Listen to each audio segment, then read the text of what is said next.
I want all you stupid, mindless people to stand up and bow down to the king known as J3X because it's time for all of you to hail to the king.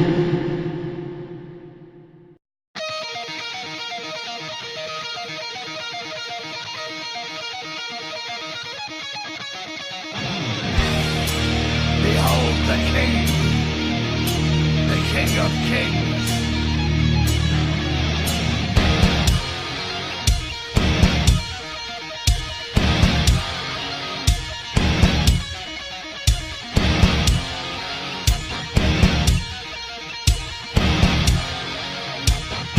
On your knees.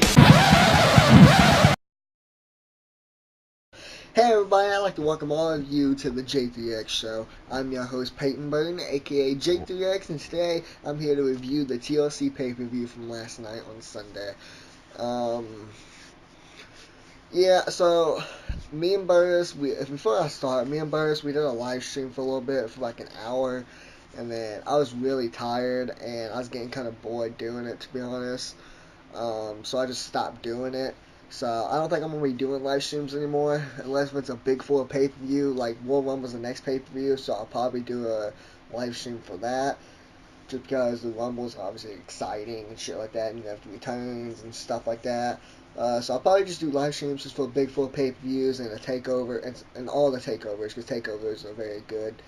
So that I want to get that out of the way real quick before I started reviewing TLC and talking about it and how I felt about it. There were some matches on TLC that I didn't watch. I didn't watch the Cedric Alexander vs. Buddy Murphy match. Didn't watch that. I didn't watch the Seth Rollins vs. Dean Ambrose match because I didn't care for it.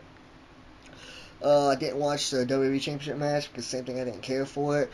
If I was doing this more serious, like my old podcast and shit like that, I'd watch every match and reviewed it and had my notes down for every match, how it went, how the finish went. But like I said, this is just for fun. I'm just doing this for fun. I want to review the matches I want to talk about. Like I'll give the results out for every match on the pay-per-view. But if I didn't want to watch the match, and plus I was tired, like I said, so I fell asleep on it. I didn't watch the SmackDown Women's Championship match the day of the show.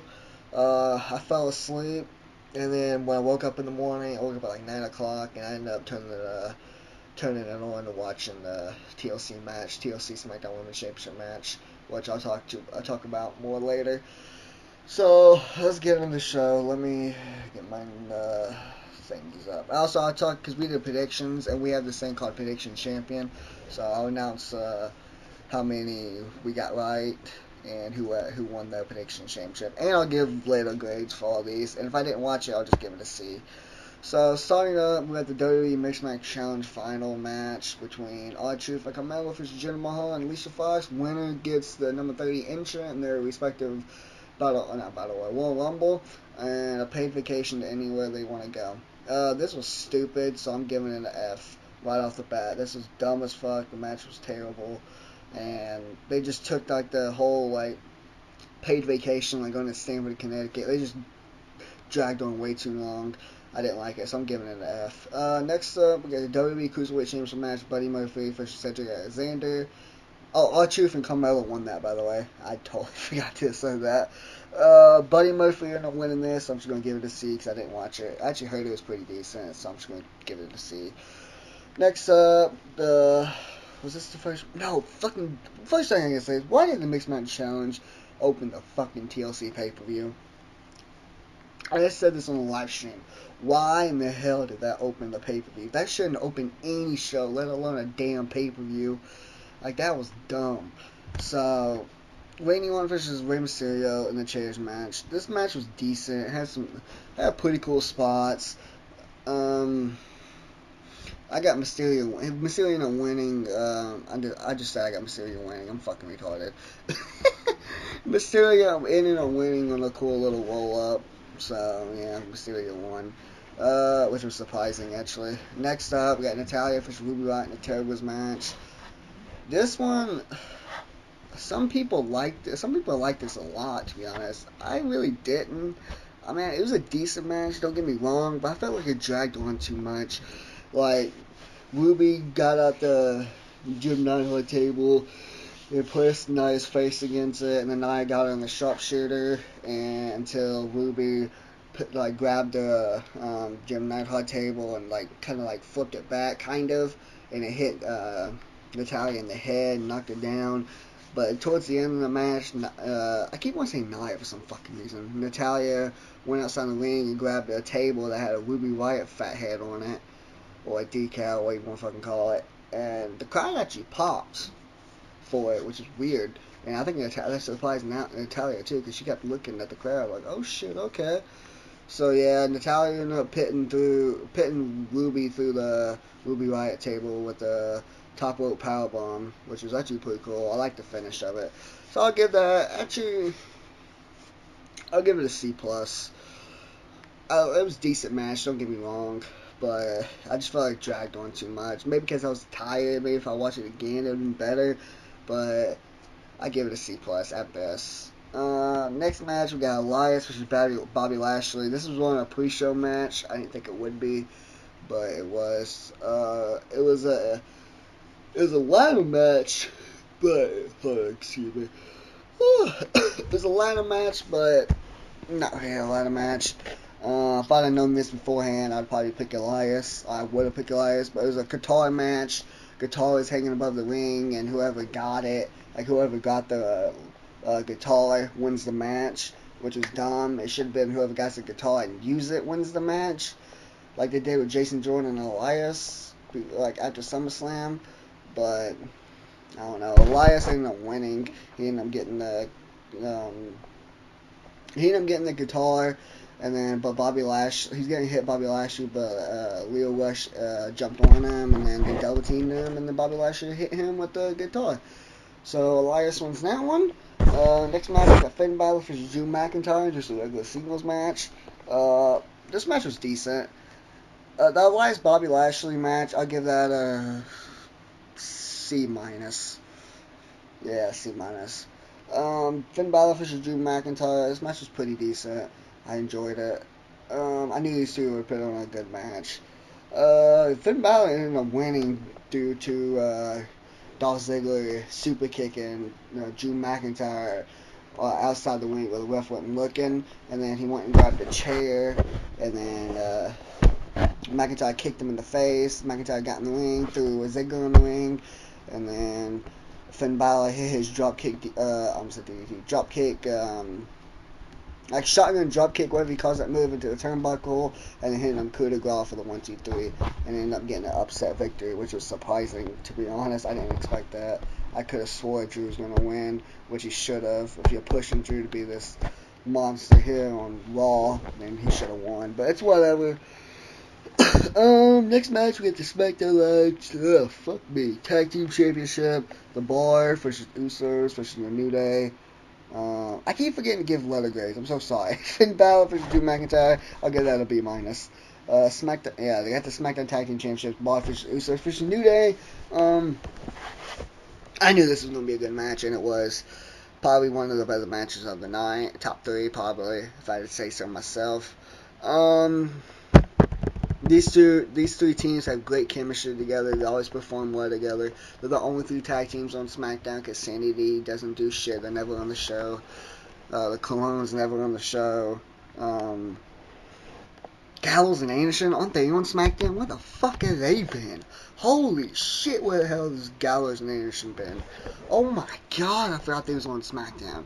They haven't been on TV since God knows when. Survivor Series. That's the last time they've been on TV. Survivor Series. And it was on a pre-show match. Wow, that's terrible. The Bar ended up winning. Yeah, like I said, good match. There's nothing I can say about that. It was just a good match. I'll give it a B- as well. Next match, we got Braun Strowman versus Baron Corbin in the TLC match. Oh, wait, it wasn't even a TLC. Yeah, it was a TLC match. But it wasn't like no contract hanging down. It was just a TLC that you can pin, which is kind of stupid. Baron Corbin ended up coming out with Heath Slater. Heath Slater started counting. And then obviously Braun Strowman came out. His arm in the sling. he got on the apron and fuck me, I'm tired. Oh, excuse me for yawning so much, but I just got done watching a 3-hour Raw, which was fucking not very good. So Braun came out and reminded Baron Corbin that this is a TLC match and that there's no DQ. And the next thing you know, you look to your right and see Apollo Crews outside of the ring with a steel chair. And then you see Chad Gable and Bobby Roode outside with their steel chairs. Then you see Finn Balor with a steel chair. And then Baron Corbin starts freaking out. And then Heath Slater and takes his left shirt off and punches Baron Corbin right in the mouth, and they all start beating up Corbin. Corbin goes outside the ring, trying to leave, and then and you know this is coming. Kurt Angle's music hits. Big pop for that. Big pop for Angle in his return. Grabs the steel chair, start beating up Corbin, and then eventually Braun Strowman ended up entering the ring and just putting his foot on Corbin for the 1, 2, 3. Corbin's now done being not permanent general manager, being a general manager in general. And Braun Strowman gets his championship rematch against Brock Lesnar at Royal Rumble, which he'll lose. I liked all of this, to be honest. I'll give it a B- too. Obviously the match, it wasn't even a match, but I just like everything else. I like Kurt returning. I would like to have Bray come out, because I thought he was going to come out, but he didn't. This was fine too, so yeah, B-. Next match, Intercontinental Championship match, Seth Rollins versus Dean Ambrose. It's a high...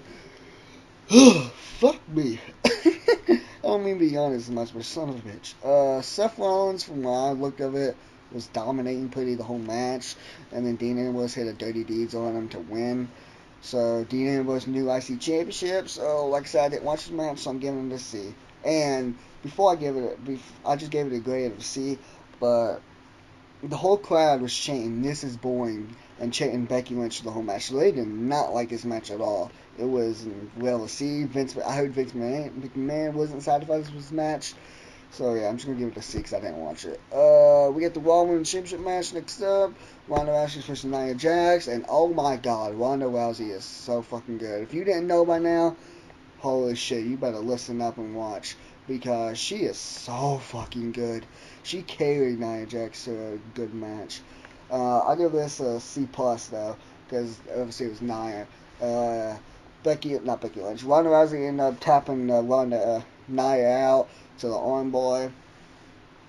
But after this match, I gotta say this. After this match, Nia was walking down by herself, and then the man comes out, stares at Nia, and they stare at each other, and Becky says, "You remember when you broke my face?" And then kicks her right in the gut and punches her right in the mouth to knock Nia on her ass. And she said on her way back, "Keep my name out of your mouth." Which was so fucking good. I started dying laughing. Man, I love Becky Lynch. That was so great. I'm so happy they did that. That was perfectly done. Oh, I love Becky Lynch. Becky Lynch is a superstar, bro. Anyways, next up, WWE Championship match, Daniel Bryan versus AJ Styles. Daniel Bryan ended up winning. Like I said, I'll give this a C. I heard this match went on for like 30 minutes. And it dragged on too much. Ended up with a roll-up win. Daniel Bryan ended up rolling up AJ Styles, which was dumb. I hate roll-up wins. So yeah, that's that. So let's see. I give that a C. But the main event of the pay-per-view, SmackDown Women's Championship match, Becky Lynch versus Charlotte Flair versus Asuka. This match was so fucking good. Oh my lord! Like I said, I didn't watch it live. I ended up watching the next morning when I woke up. But holy shit, this match was fucking incredible. You had so many good spots. You had Becky Lynch getting thrown onto a fucking ladder by Asuka. You had Asuka powerbombing Charlotte through a table, which was the bottom of the table, but still, it still happened. You had kendo stick shots, chair shots, laying it into. They weren't giving in. They were swinging for the fences with those kendo stick shots and chair shots. It was great. You had Charlotte spear Asuka right through the fucking barricade. which there's a funny picture online of Charlotte's titties right on fucking Asuka's face, which is hilarious. You had Becky Lynch leg dropping Charlotte through a fucking table. Well, she's trying to leg drop them both, but Asuka ended up moving, which is funny because Becky leg dropped Charlotte, but hit her fucking ribs legitimately, like ass first right into the ribs, and the table didn't break on impact. Like a hit and then broke. That had been so painful. You can even hear Charlotte go, "Oh God, oh fuck." Clear as day, she said it, but obviously they bleeped it out. But yeah, that was great. That was a great match. Asuka ended up winning due to Ronda Rousey herself, interfering and knocking Becky and Charlotte off the ladder, and then Asuka ended up climbing up the ladder and winning the SmackDown Live Tag Team? No, not Tag Team Championship. SmackDown Live Women's Championship. So she's the new champion. This is 8 months too late, in my opinion. She should have won it at Mania, but then again, if she would have won it at Mania, I don't think Becky Lynch would be as badass she is now. So it all ended up working out fine, I guess. As first when I seen this, because I looked at the result before I watched it, because I wanted to know, because I really wanted Becky to win. But after I found out that Ronda interfered, I wasn't mad at this match. It kept the storyline going with both Charlotte and Becky Lynch. I hope to see Becky beat Asuka at Royal Rumble, and then enter the Rumble at number 30, and ended up winning it. And then those two main event, champ versus champ, Connor and Becky's corner, and DC and Ronda's corner, and then unify the champions, in my opinion. Have a big old women's division. That's what I think you need to do. I don't like really separate divisions. Plus, it's cool because Connor, champ, DC, champ, and it's for both champions, so whoever wins will be champ in WWE, so I think that'd be cool. This is a fucking A, in my opinion, for this match. This match was so good. So fucking good. So yeah, I give it an A. Overall show, I'll give it a B-. It was a pretty decent one. Like I said, this women's match was great. Raw Women's Championship match was pretty good. Tag Team Championship match was pretty good. Finn Balor and Drew McIntyre was good. Natalia versus Ruby was decent. Mysterio versus Orton was decent. Strowman versus Coleman was funny. I didn't watch the IC Championship. Didn't watch the WWE Championship. So yeah, that's all for the pay-per-view. But for the predictions, let me see here. I think it was 12 matches. Hold on, let me count real quick. 1, 2, 3, 4, 5, 6, 7, 8, 9, 10, 11, 12. Yeah, there's 12 matches. So I ended up winning. I had 11 out of 12 right. And Bogus and Seth had 5 out of 12 right. So they tied. So once again, I am your prediction champion. And when we did predictions for my other two podcasts, for Two Sweet Podcasts and my Pay No Scrum 14 YouTube channel, I've always won, and it keeps it. I've never lost. I never lost on these predictions videos. I don't know why.